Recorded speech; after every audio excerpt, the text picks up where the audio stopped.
I'm slowly running out of places to shoot in my home. So I have to maybe move outside at some point.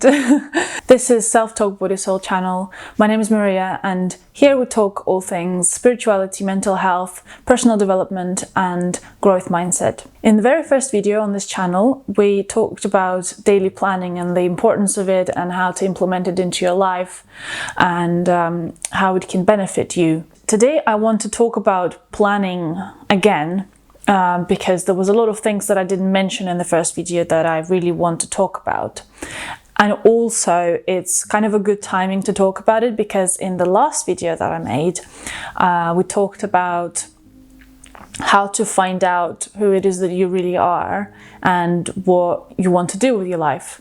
So that really ties in pretty well with today's topic as well, because when you want to start planning your life and implement this routine into your life, you need to understand what it is that you want to do. Because otherwise, how do you know what to do in your plan, what to write in your plan? So I think it's a really good place to come back to the topic of planning and talk about it in a slightly broader way, and also some more tips and tricks that I use that really helps and really keeps my mind focused, and I know what I'm doing in my life and my every day and in my every week. So that's what I want to talk about today. Firstly, I want to talk about the practical side of things. So how do you actually write yourself a plan? So in the first video of the channel, I talked about specifically daily planning and how to arrange your day as you want it, and how to write it into your daily planner. But there are some really important steps before you start daily planning that you need to do first. And first and foremost, as I already mentioned, is you need to understand what you want to do in your life. And so for that, a lot of people use New Year resolutions, to refer to them is really helpful, because that will give you an idea of what it is that you want to start doing maybe in your life. Secondly, after you understand what it is that you want to do, you need to give yourself a time frame. So the reason why a lot of people fail on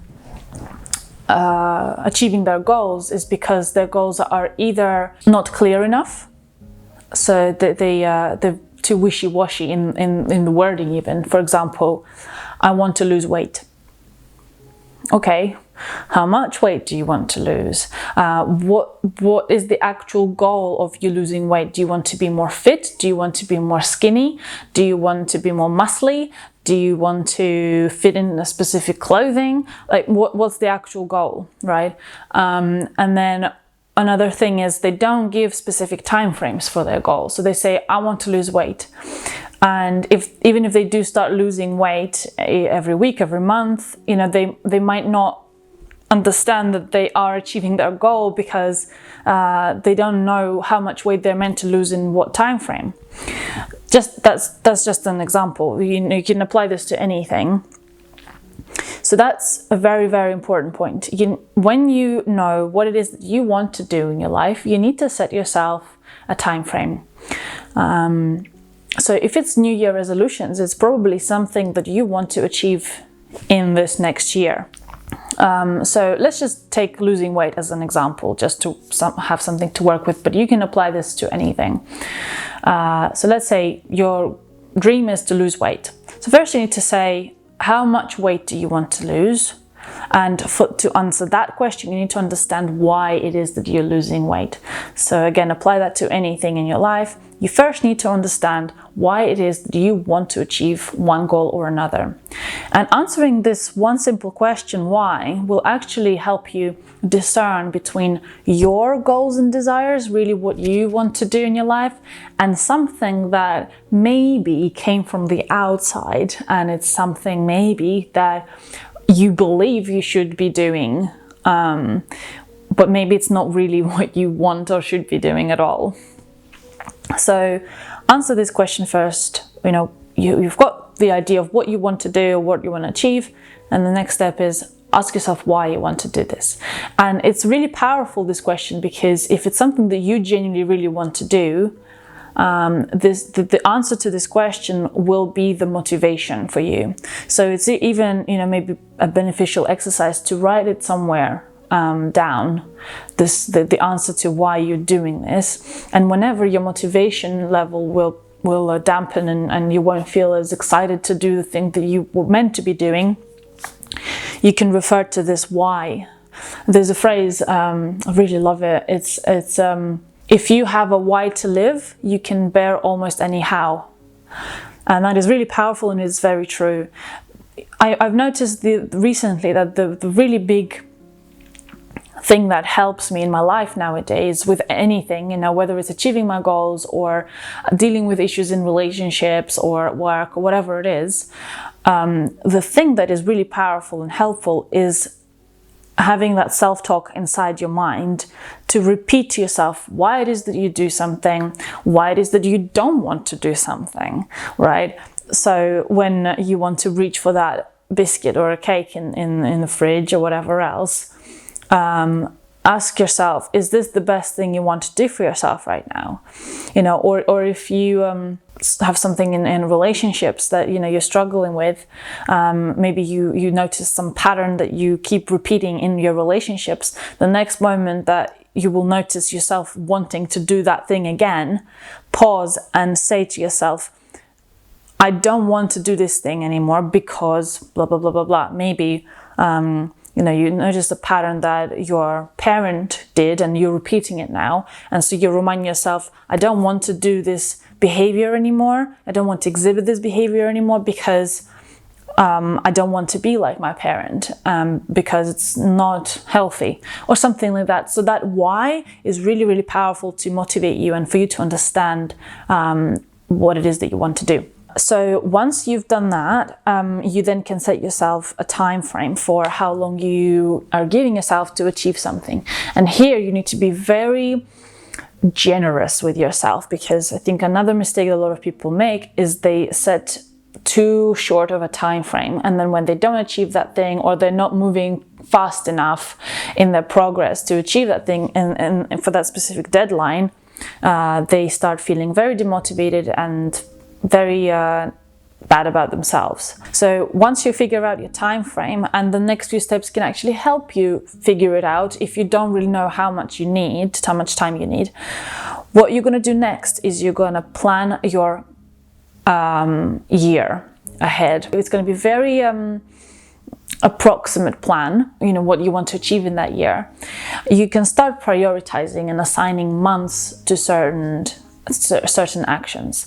Let's say you want to start a business. There will be certain steps that you need to do in order to get there, and so you can assign, for example, January I'll be creating my website, or February I will be reaching out to potential clients, etc., etc. I personally don't have a yearly plan. I have an approximate image of where I want to be in the year, but that's something I still need to work on myself, because it is quite it is a difficult task really to plan out a whole year in advance of what you want to do. For someone like me starting out in planning, it can be quite difficult to plan a whole year in advance, and also plan a whole month in advance as well.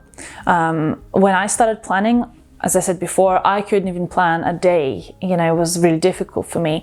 Now my head's a step ahead of that, and I can actually now plan a whole week. It's the step-by-step action here that you can implement. So if you really struggle, when I'm saying, plan a year in advance, like you might be thinking, what the hell? And that's fine. You're just not at that stage yet. Pull it back a little bit. Can you plan a month ahead? No, that's fine. I can't do it either yet. Can you plan a week ahead? If not, then how about a day ahead? And even if that is too much, start with an hour. Plan the next hour. I'm going to do this and that in the next hour. Just start little by little. What really helped me when I started doing daily planning, my mind started expanding into, okay, now I can actually feel like I want to plan a week in advance, because I've got so many things going on and I already know what it is that I want to achieve in a week. And so I'm sure that soon enough I'll be able to plan a whole month ahead, and then you know, after that I'll be able to plan a whole year ahead.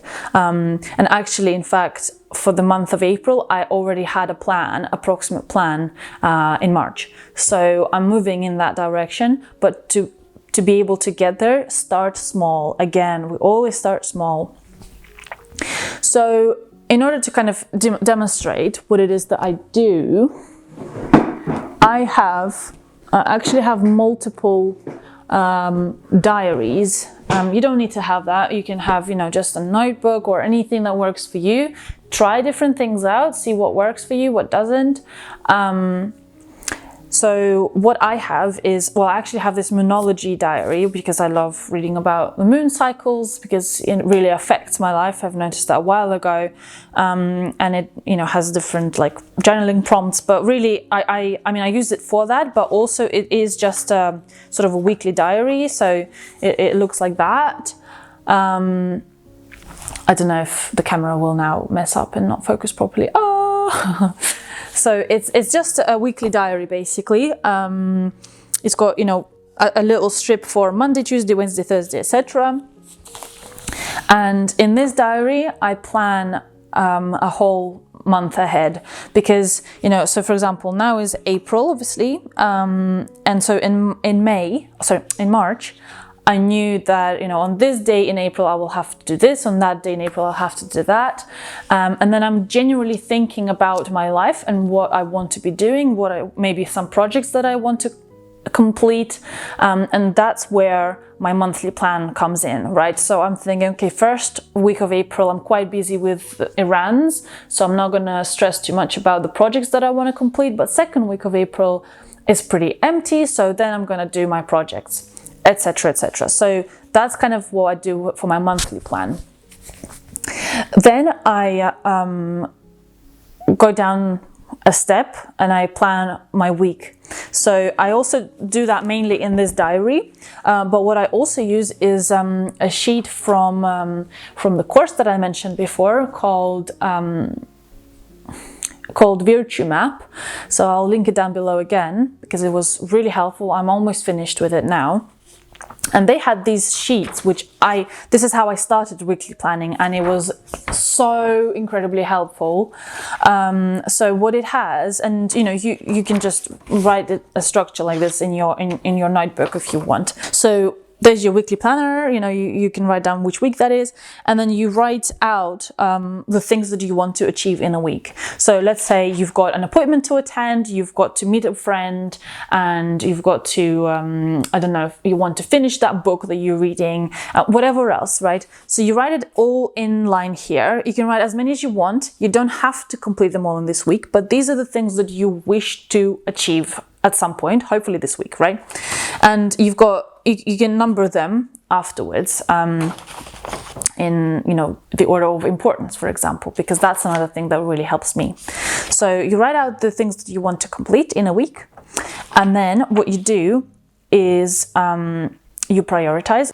The method that I use for prioritizing, I'm going to do it here on the back sheet. Important, not important, and then urgent, not urgent. Right. So when you have a list of things that you want to do in a week or whenever, like, but you know you need to do them, what I do then is I create this table. So you draw a cross on the paper. You can do as big as you need, depending on how many things there are for you to do. And you can implement this in daily planning as well. And what it does is every line, every part of the line has a title. So the top line here is tasks that are important. The bottom is tasks that are not important. The left line is urgent and the right line is not urgent. So how do you use this? Let's say you've got one of your to-dos is finish a book. Finish reading that book that I'm reading. It's just for leisure, but you really want to finish that book. Then you ask yourself, is this important? Well, not really. It's just reading a book, right? So it's not really important. Okay, so it's going to be not important. Then you ask yourself, is it urgent or not urgent? It's just for leisure, so it's not really urgent, right? So it's not important and it's not urgent. So what you do then is you take this quadrant, because it's not important, not urgent quadrant, and here is where you write, finish the book. There you go. You write it right here. This is really important skill and table that I've learned actually whilst I was still at uni, where I was doing a course on how to study better, basically. This is amazing tool for prioritization.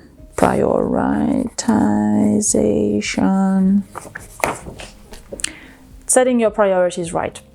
So I know this sounds very lengthy, but when you start doing this, you're not going to want to do anything else in terms of planning your life, because this shit works, and it's so important to do this because that makes you focused. That really makes your brain focused on what it is that you need to achieve.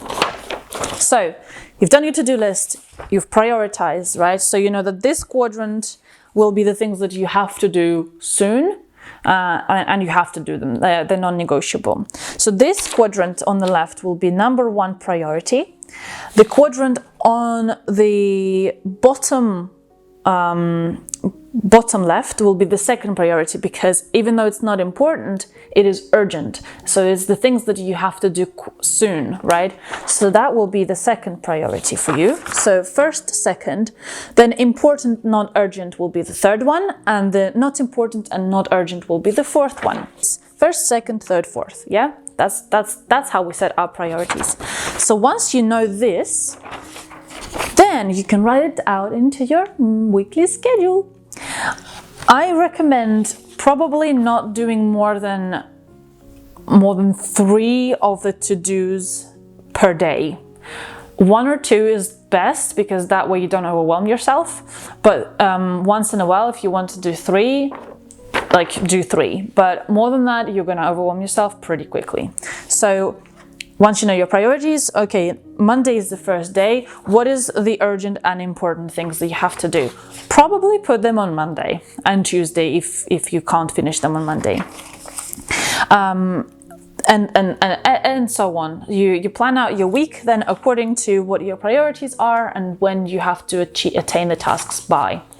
And then, you know, you can also write some notes on the side here, and also it has got a graph for habit tracking, which is really helpful tool, which I'm not going to go into, but it probably makes sense from even the name of it, what it is. So it's just to track your habits, whether they're positive or negative. So that's really good, and that has been really amazing for me to plan my week. Oh my god. And then the next thing that we do is we daily plan. So for daily planning, I personally have a daily planner. So what it looks like, I will show you. The daily planner has, you can get them again in different formats, but mine looks like this. It literally has a time for every line on that day. So from 6 a.m. to 12 at night, you can plan out every hour of your day. Again, make it suit you. You don't have to plan out every single hour of the day if it's too overwhelming for you to think that way. But the most important thing about daily planning is the ability to not get distracted from the thing that you've planned to do. So let's say you're planning to read in a day. Instead of saying, I want to read 100 pages, because you don't know how long that's going to take you, it can be very overwhelming. Instead, say, between 7 p.m. and 8 p.m., I'm going to read a book. And the only task you now have is to focus on reading a book between 7 and 8 p.m. It doesn't matter how many pages you're going to read.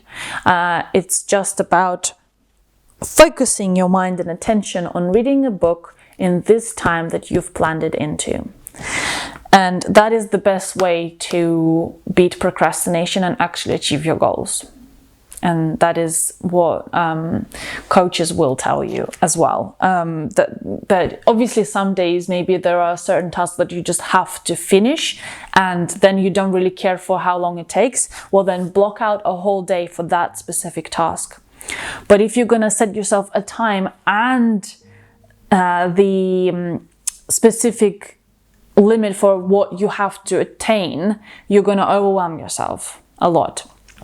Some days I do that, and actually it motivates me even more because I know I have a specific time frame and I know I have to finish something in that time frame. And so then it really focuses me and I do it. But personally, I can't do it all the time like that. So for me, the best way it works is I set myself a time in a day when I have to do something, and that's when I do it. And when the time runs out, however much I have done, that's how much I've done. Right. So I'm just gonna rub this out because I don't want to read a book then. In terms of how you plan your day, again, refer to the first video that I made on this channel. It's really helpful in that sense. But when you're going to plan your day, what you're going to do is you're going to refer to your weekly plan. So if you know that on Monday you're meeting a friend and you've got an appointment, you're going to write it out, you know, so you open a Monday and you write out, okay, 9 a.m. appointment, and then 12 p.m. meeting a friend or whatever. So that's how you use monthly and weekly and daily planning in your life. When I get much better at monthly and yearly planning, then I'll make another video on how to do that. But for now, that's that. The reason why I believe that planning is so important is because it develops the skill of journaling and writing lists and organizing yourself, and that skill is going to help you in all areas of life, really, and it significantly will help your anxiety. It will help even depression, because depression, when I found for myself that the times when I was most depressed is when I had times in my life when I had nothing to look forward to, when I felt like, you know, up to a certain point I knew what I was doing, and then there was just like black hole. I don't know what's going to happen in my life after that point. Like, you know, depression really creeped up on me when I was finishing university and I didn't have a job lined up for myself because I didn't want to get into like a full-time employment, you know, on a contract or grad scheme or whatever else. And so I didn't know what I was doing after I finished uni, and that really put me into that deep black hole again. And many other times in my life I've realized that when I had a feeling like I don't know what's next for me, it really made me depressed. But when you plan your life out, even if, you know, maybe you don't know what's going to happen in your job or whatever, there are other things in life that are important and that you can control, like your self-development. You can always control that. Even if you don't know where your life will take you job-wise or relationship-wise or whatever else, even though those things you can also control, but if you feel like you don't have control over these, you can always control what you do with your spare time, because you always have some spare time. And so these are the things that you can plan, and you can have that feeling of empowerment that, you know, I have some control over my life. And these are the things that you can look forward to. That's the sort of the practical side of things. The other things that I want to talk about is sort of the mentality related issues when it comes to planning life and tasks at hand and things like that. When I found it difficult to start or restart a routine of a kind, the most difficult thing for me personally, and let me know if you find that as well for yourself, but for me, I noticed that the most difficult thing was to accept where I was in time. So let's say I want to restart a physical exercise routine, and I haven't done it for months. The most difficult thing for me was to accept that I am not fit anymore, that I've neglected my body for all these months, that I don't look as I used to look or as I want to look anymore. And that was the thing that I had to deal with, because the second I accepted where I was in the time frame, the second I felt like this is where I am and I'm ready to move forward with that, that's when it got easier to actually start doing my practices. So that is what I would also recommend to you. If you find it difficult to start or restart a routine, you just have to sit with yourself and look the truth right in the eyes and just accept that, okay, well, that's where I am. You know, it's especially hard when you're restarting something, because you already know where you were before, and it's so mentally hard and painful to accept that, you know, I'm not there anymore. But unless you accept that and forgive yourself and, you know, don't feel shame for it anymore or guilt, that's when you can just focus on getting back into it. And following up on that, there is a trick that I've learned for myself that helps you get into a routine very quickly. And that is doing the thing that you want to start doing a lot at the beginning. So let's say you want to learn meditation, you want to meditate regularly. If you've never done it before, the easiest and quickest way to get into meditation and make it feel like it's natural to you and it's just it doesn't take effort is to do it a lot. So, for example, do 3 to 4 meditation sessions a day. They don't have to be long, they can just be 5 to 10 minutes. But do one in the morning, do one in the afternoon, and do one in the evening. And if you do that for even a few days, after that, it will just feel like second nature to you. So, and you can do that with anything. Let's say you have been out of physical exercise for a long time, out of that routine. To get back into it really quickly, you exercise a lot. Don't push yourself to the point that your body breaks down. But what it can look like is, let's say you wake up in the morning, you do a stretch. In the evening, or let's say you in the morning you go for a quick run. In the afternoon you go to a class, a fitness class, and then in the evening you stretch or you go for a walk. It can be anything, right? It could be riding, it could be stretching, it could be yoga, it could be swimming, it could be anything at all what you want to do. But if you break it down and don't make it too rigorous throughout the day, but you do it more frequently, your body and your mind will get accustomed to it so much quicker, and it will just feel so much easier to do it afterwards. So let's say if you want to do something once a day, if you're gonna start by doing it once a day, it's gonna take quite a long time to get used to it. If you do it 3 times a day for even just 1 week or even less than 1 week, after that time, doing it once a day will feel so easy. And that's kind of where you want to get to pretty quickly for your brain to adjust and for you to get into the new routine quickly. So you can apply that to anything you want, journaling or reading a book or whatever. Reading a book would be very marvelous. If you wake up, you read a book, you read it 10 minutes for 10 minutes in the afternoon and 10 minutes in the evening. Half an hour reading in a day, done. And because you've been doing it frequently, your brain is getting accustomed with this new thing that you're doing, and it's gonna feel like second nature very quickly, in no time. So that is a really, really cool trick that I've learned for myself. And also another thing, if you're struggling to start something because you don't really know how to start, like meditation or journaling, or even physical activity of a kind, research it.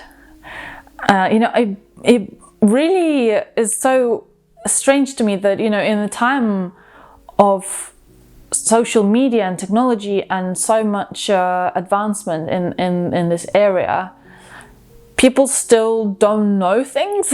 Like, you know, if it's normal obviously to not know something. It's like people forget that they can just look it up online, right? So if you don't know how to meditate, listen to some guided meditations online, or even just look up how to meditate and listen to people who actually know how to do it properly. The same with journaling. There are so many journaling prompts online, Pinterest, Instagram, YouTube, whatever, like just Google it.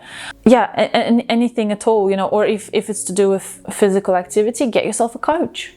Honestly, the best way to learn is to, instead of spending your time, hours and days on learning a new skill, find someone who already spent days, weeks, months and years and maybe even decades on doing that thing that you want to learn, and ask them for the help, so that you don't have to go through the decades of learning. You can just take their wisdom and apply it in a much shorter time frame to your life. That is the quickest way to improve on anything. That's why education is the most valuable asset you can invest in. And lastly, as I said in the first video about planning, if you get distracted, if you get off track, beating yourself up is not going to help anything. It's actually going to just make things worse.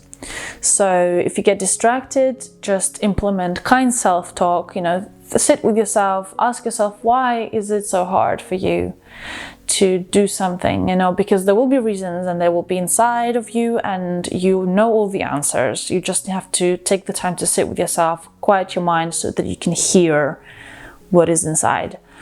And once you do that, your life is just going to get so much better.